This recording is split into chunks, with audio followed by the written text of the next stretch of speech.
एक बार फिर से आप सभी का स्वागत है। और आज इस वीडियो में हम चर्चाएं करने वाले हैं। जैसा कि आप लोगों का सवाल था कि एग्ज़ाम से पहले किस तरह से और कैसे रणनीतियां हमें तैयार करनी चाहिए, और स्पेशल हम लोग बात करने वाले हैं इस वाले वीडियो में 10th क्लास का बोर्ड का पेपर आने वाला है। और उस बोर्ड के अंदर इंग्लिश के पेपर को लेकर के किस तरीके से आप लोग रणनीति तैयार करें कि टाइम के अकॉर्डिंग पेपर भी कंप्लीट हो जाए और अच्छे मार्क्स आ सके। ये आप लोगों का सवाल था और इस सवाल को लेकर के ये वीडियो मैं आपको प्रोवाइड करवा रहा हूँ और उम्मीद करता हूँ कि आप लोगों के लिए बेहद मददगार साबित होगा।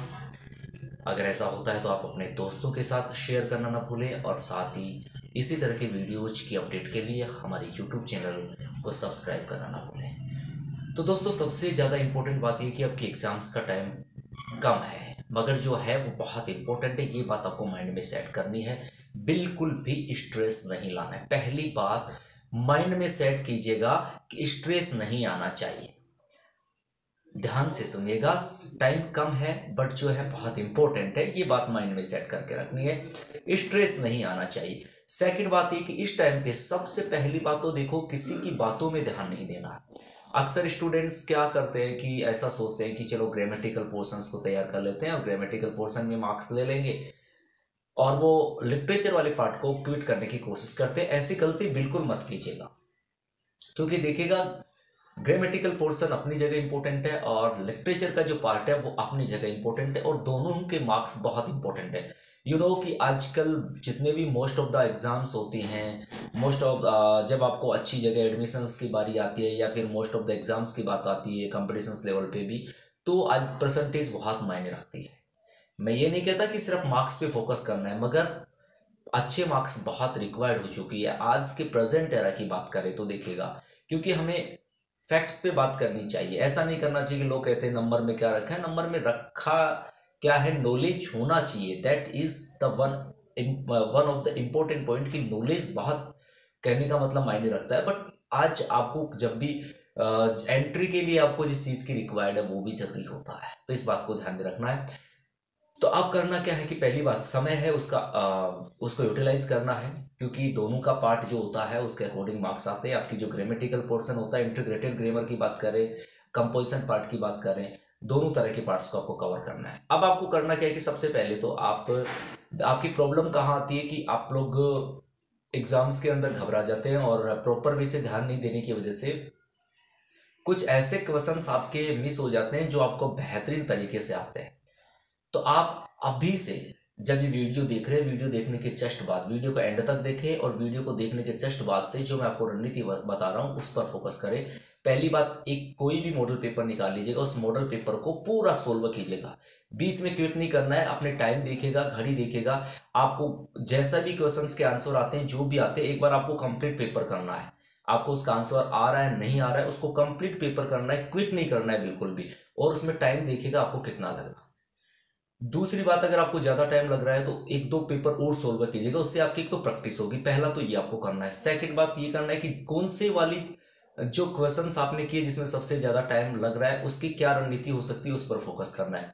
जैसे बहुत सारे स्टूडेंट्स क्या करते हैं कि जो पैराग्राफ आता है, जो पैसेज आता है कॉम्प्रिहेंशन, जिसमें से आपको क्वेश्चंस दिए गए होते हैं और आंसर फाइंड आउट करने होते हैं, उसमें स्टूडेंट्स क्या करते हैं, एक बार पहले क्वेश्चंस को देखते हैं, फिर पूरे पैराग्राफ में से उसको फाइंड आउट करने की कोशिश करते हैं, फिर सेकंड क्वेश्चन देखते हैं, फिर पूरे पैराग्राफ में से फिर फाइंड आउट करने की कोशिश करते हैं, फिर थर्ड क्वेश्चन देखते हैं, फिर इस तरीके से वो देखने की कोशिश करते हैं, और ऐसे उनका टाइम, बहुत ज्यादा टाइम जो है वो वेस्ट हो जाता है।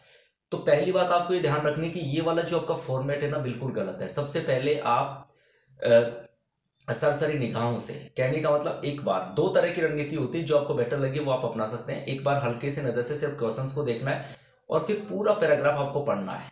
पूरा पैराग्राफ पढ़ने के बाद फिर आप जो जो आपको मोस्ट इंपोर्टेंट पॉइंट लगते हैं उन पॉइंट्स पे ध्यान रखना है, फिर उन क्वेश्चंस को सोल्व करना है, तब आपको आंसर मिलेंगे।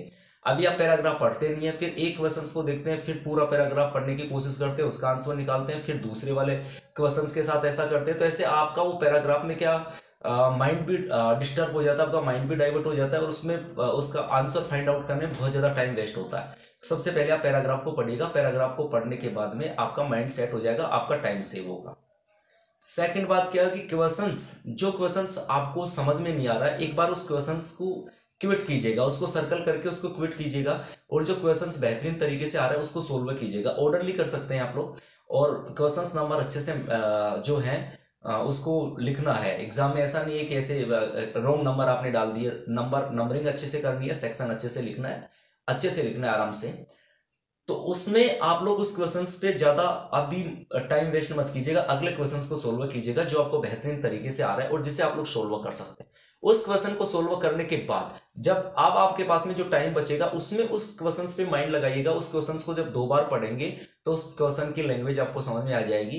कोई क्वेश्चन ऐसा भी हो सकता है जिसकी लैंग्वेज थोड़ा सा और घुमा के रखी हुई हो, तो जब आपका टाइम जो बचा हुआ होगा उसमें एक बार और देखेंगे, 2-3 बार उस क्वेश्चंस को देखेंगे तो माइंड में सेट हो जाएगा। बट अब आपके पास में टाइम जो सेव है उसको यूज कर सकते हैं। अगर पहले आपने ऐसा किया तो आपका टाइम वेस्ट हो जाएगा, फिर आप घबरा जाते हैं और ऐसी कंडीशन में जो आपको क्वेश्चंस आते हैं वो भी आपके माइंड से स्लिप हो जाते हैं। तो बातों का ध्यान रखेंगे। फिर एक क्वेश्चंस को अच्छे से पढ़ना है, क्योंकि क्वेश्चन समझ में आ गया तो आंसर बहुत जल्दी आ जाएगा।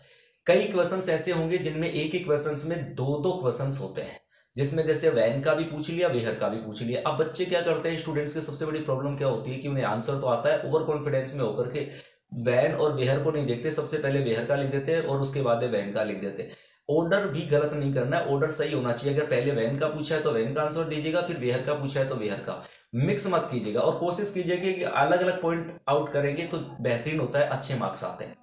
दूसरी बात, कुछ क्वेश्चंस ऐसे होते हैं जिनको पॉइंट में लिखना चाहिए, जैसे कई क्वेश्चंस होते हैं मेरिट और डिमेरिट को लेकर के होते हैं, तो ऐसे क्वेश्चंस का आंसर आप लोग पॉइंट टू पॉइंट देने की कोशिश कीजिएगा, जल्दबाजी मत कीजिएगा।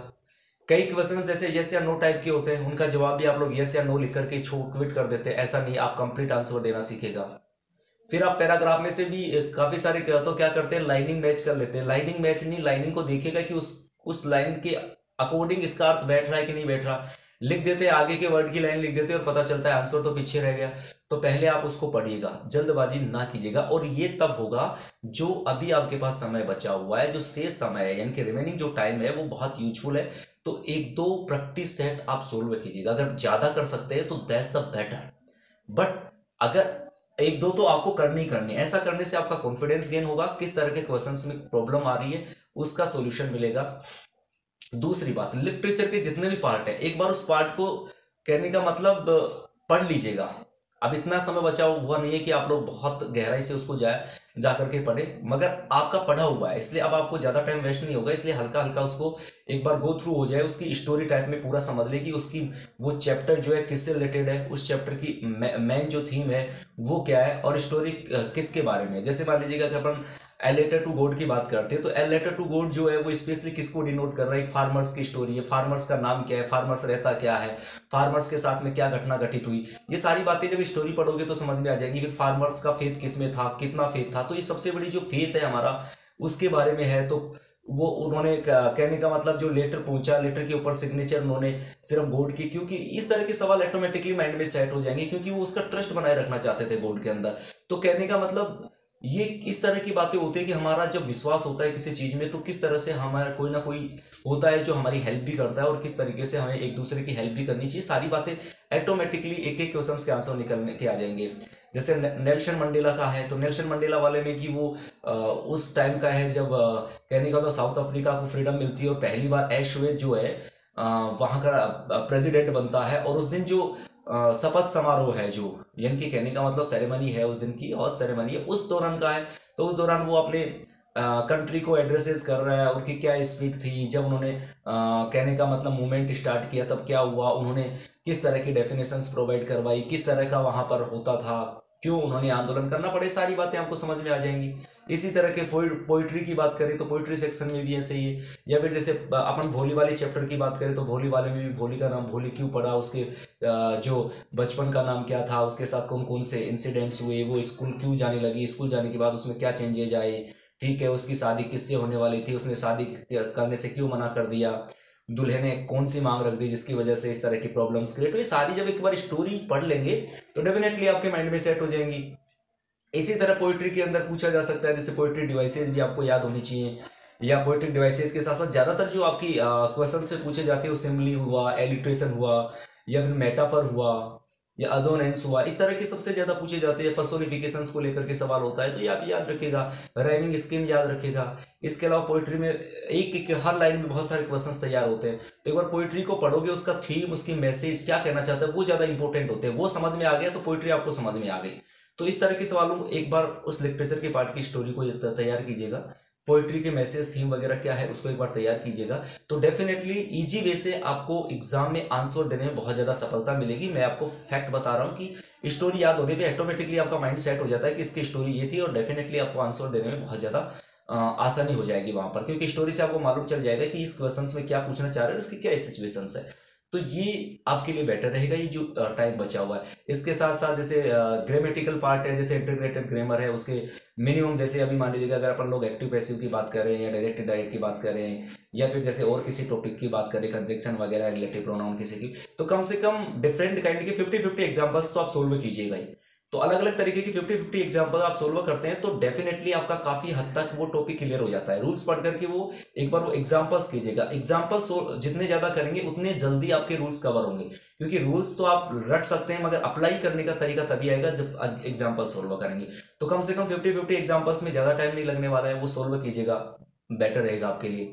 उसी तरीके से कंपोजिशन पार्ट में अगर मैंने बताया कि जैसे रीडिंग जो पार्ट है, रीडिंग पार्ट वाला जैसे पैसेज आएंगे उनमें से क्वेश्चंस के आंसर फाइंड आउट करने, तो ये सोल्व कीजिएगा, ज्यादा भी नहीं तो कम से कम 10 एग्जांपल सोल्व कीजिएगा। इसी तरीके से राइटिंग पार्ट है तो राइटिंग पार्ट के अंदर लिख करके दीजिएगा, क्योंकि आप लोग पढ़ लेते हैं, पढ़ने के बाद में क्या होता है वहां आप लोग ग्रामेटिकल मिस्टेक्स करते हैं। इसके अलावा उसका स्ट्रक्चर फॉर्मेट का विशेष ध्यान रखें, क्योंकि जो एग्जाम्स होती है बोर्ड के पैटर्न में तो उसमें फॉर्मेट वगैरह सबके नंबर के डिवाइडेड होते हैं, तो उसी के अकॉर्डिंग आप लोग फॉर्मेट वगैरह को अच्छे से तैयार कीजिएगा। जब लिखेंगे तो आपकी जो स्पेलिंग का एरर आता है वो नहीं होगा, तो उससे आपको बेनिफिट मिलेगा।